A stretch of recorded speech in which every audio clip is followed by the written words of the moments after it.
Simmons and Fletcher Injury and Accident Lawyers. We're here for another episode of Meet Houston Missions with Ryan Kreipe, and he is the manager of the resale store and the IT director for Interfaith Ministries. He's going to tell us a little bit about what Interfaith Ministries does and how people can get involved. So without further ado, Ryan, why don't you tell us a little bit about yourself and the mission? Interfaith Ministries is made up of 14 churches, a Judeo-Christian group of churches and synagogues.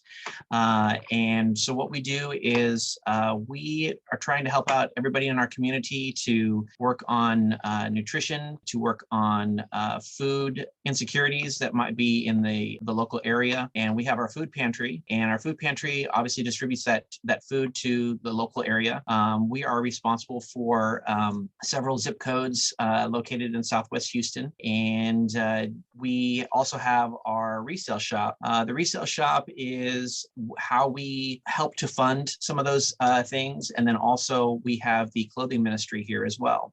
So for every $1 of profit that we make here at the resale shop, we're actually able to turn that into $27 worth of food from the food pantry. Or the Houston Food Bank, excuse me. So we get the food from them, and we redistribute it here in Southwest Houston. And then our clients are able to also pick up a clothing voucher that they can come back over here to the resale shop and pick up items, anything from a jacket, socks, underwear, just regular clothing, whether it be a dress shirt to help them go to church, or even we even work with a gentleman who have just gotten released from prison, who are trying to get back into the job market and reinitialize themselves into the community and get a job. So we have suits and stuff like that they can come in and try on, and they take those with them, obviously, and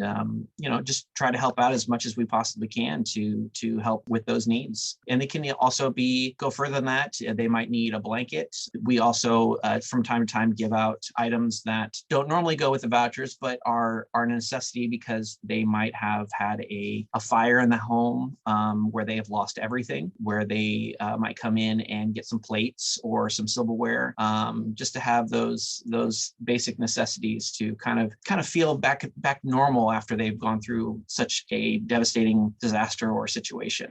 Especially with Hurricane Harvey, we actually used Willow Meadows Baptist Church at Fellowship Hall, and we had probably close to about 30 tables where we had diapers and formula and clothing and socks, and I mean, you name it. It just came in, and we actually had 18-wheelers show up to the church, park into the parking lot, and it took us a little while to do it, but we had to unload all those trucks and get everything in. But we were definitely able to help out people in the community. Awesome. So where are you guys located at? The resale shop is located at 10814 South Post Oak, just south of Willow Bend Boulevard, and then the actual pantry is actually located at Willow Meadows Baptist Church at 4300 West Bellfort.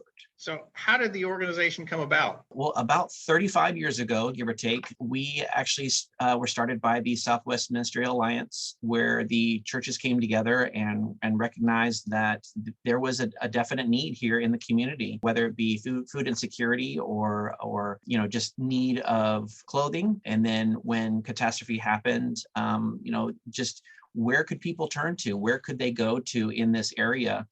They might not have had a car. They might not have had the ability to go a far distance to get the help that they needed.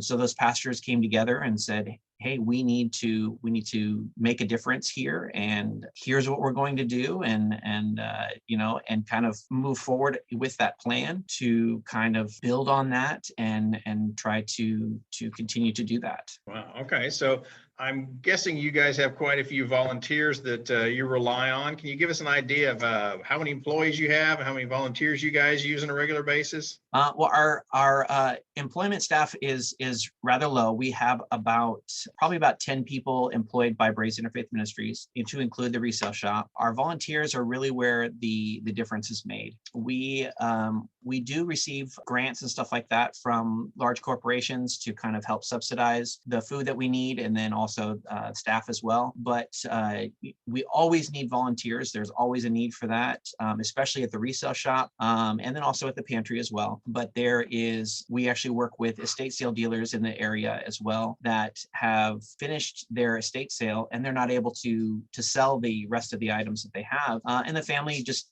doesn't really want to keep those items. So we get the leftovers, so to speak. Oh, wow. So the items come in, and we need people to sort through those items, whether it be clothing, whether it be a really nice vase, whether it be really nice books, you name it. We've gotten everything. I always say, if there's something that you need, pray for it, and usually within 6 months, it'll show up at the shop. Well, that's awesome. So volunteers could be doing anything from unloading and loading trucks of clothes and food to working in the resale shop and sorting things to, I guess, helping operate the resale shop and stock the shelves and all that good stuff. How do people get involved if they want to find out more about these opportunities and how to go about doing them? Well, anybody is welcome to come in to not only to the resale shop but also the pantry. I do all the volunteer coordination here at the resale shop, so they could just come in and ask for me, ask for Ryan, and I can definitely get them organized and coordinated into different time slots. We have people that come in and volunteer for weeks at a time, and then we don't see them for some time because of personal things that they might need to take care of, to people who have been here literally probably 4 or 5 years that just come in and volunteer. And then even getting into the nitty gritty of it, we have people that come in and volunteer for an hour or two a day or a week. And then we have people that are here the entire time that we're open. So it just varies based on the individual and how much they're willing to and able to volunteer. So at the food pantry, they would go in and talk to Eloy Montez. He is our executive director over all of Braes. So he's the big head honcho. So he would be the one to talk to over there, and he would get them set up with a time slot or a specific job duty that needs to be taken care of. So all different types. We even have people who have been in wheelchairs who were not able to move around or didn't have the accessibility to do a lot of things on their feet that just came in and were able to sit at the table and sort things. So there's no limitation on how much people are willing to give, and which has been truly a blessing here at Braes. So, all different people from different type of walks to abilities. And then, also people who have special skills. I couldn't fix a lamp if I tried to, but if you put a computer in front of me, I could definitely fix it from the motherboard all the way up to the monitor, and even software. But I couldn't fix a lamp, or I couldn't rewire a lamp probably if I had tried to. But it's like we have people who have those special set of skills that come in and they're able to rewire a lamp. So then that way we actually can sell it. It's just a beautiful lamp. We've had Tiffany lamps that they need to be rewired, and we were able to make a huge profit off of those because we were able to rewire that. So that person was truly a blessing to us. So all different walks, all different specialties. We always welcome volunteers and how they can be a blessing. Okay, and it sounds like y'all, I would assume, in addition to the estate sales and such, y'all take direct donations from the public as far as resale stuff goes? Absolutely. That is our primary means of donations. It's the congregations that really support us, that come in and, we've actually had people who have been a part of our congregations who passed away and said, I want all of my belongings that my children don't want. I want them to go to Braes. And I want them to make money off of that. So then that way we can continue to support the community. So they are definitely our main supporters. And they even have food drives, they have clothing drives for us. So all different types of support that comes from those congregations. Wow, that's awesome. So where can people go on the web to learn more about Braes Interfaith Missions and the opportunities you guys have? Sure. So Braesresale.com is the Resale Shop website address. So very simple. So it's spelled BRAES and then resale.com. The other address is braesinterfaithministries.org. So that's BRAES and then interfaith and then ministries.org.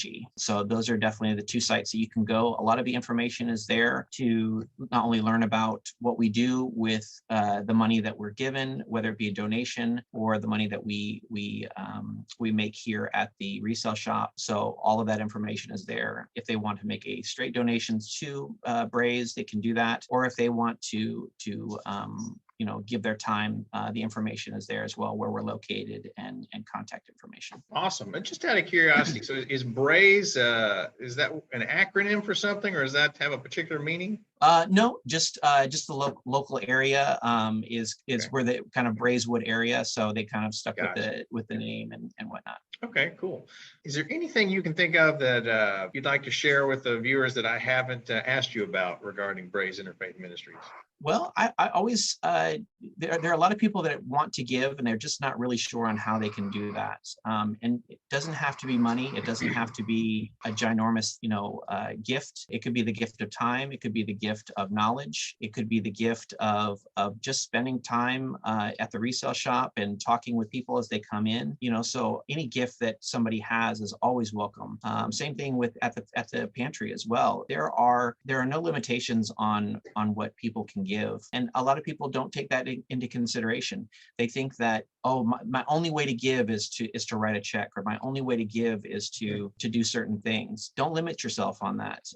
And you can be a blessing on any way, shape, or form, and there's not a formula that's going to make that happen. If money is a way for you to do that, then by all means we can put that to good use, and it does go to good use. It's not just something that is just spent on things that are insignificant. The money goes back to our community. So if somebody's willing to give whatever they're willing to give, it be their time or their money or whatever they feel, be that blessing, and we encourage that. Ryan, thank you so much for your time today and taking the time to talk to us and tell us a little bit about Braes Interfaith Ministries and the Braes Resale Shop. And sounds like you got a great organization that you're working with over there. So I really do appreciate you taking the time to tell us all about it. Yeah, thank you.